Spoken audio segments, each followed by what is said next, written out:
ఆర్థిక భారంతో ఆత్మహత్యకు పాల్పడిన వరంగల్ జర్నలిస్టు యోగిరెడ్డి కుటుంబాన్ని ప్రభుత్వం అన్ని విధాలా ఆదుకోవాలని జర్నలిస్టు జేఏసీ నాయకులు కోరారు. యోగిరెడ్డి మృతికి సంతాపంగా ఆదిలాబాద్ జిల్లా కేంద్రంలో కొవ్వొత్తుల ర్యాలీ నిర్వహించారు. ఎన్టీఆర్ చౌరస్తా వద్ద కొవ్వొత్తులతో నివాళులర్పించారు.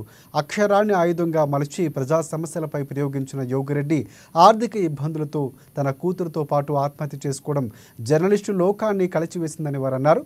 కనీసం ఇంటి అద్దె చెల్లించలేని దుస్థితిలో యోగిరెడ్డి కుటుంబ సభ్యులు ఉండటం బాధాకరం.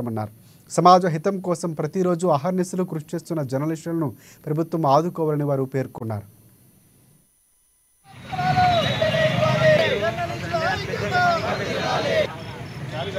కలంతో సామాజిక సమస్యల పరిష్కారం కోసం నిత్య యుద్ధం చేసిన జర్నలిస్టులు ఆర్థిక దుర్భరంలో జీవిస్తున్నారు.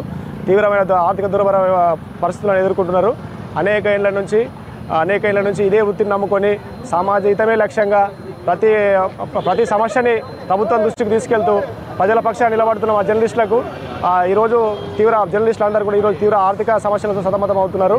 ఈ ఘటనకు నిదర్శనమే ఈరోజు యోగిరెడ్డి వరంగల్ జర్నలిస్ట్ మిత్రుడు యోగిరెడ్డి కుటుంబంతో ఆత్మహత్య చేసుకోవాల్సిన పరిస్థితి ఏర్పడ్డది.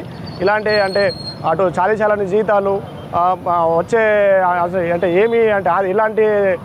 ఎలాంటి ఆదాయాలు కానీ మేము ఎలాంటి ఆశించకుండా కేవలం సమాజమే అభివృద్ధి కోసం మేము ప్రతినిత్యం పాటుపడుతున్నాం.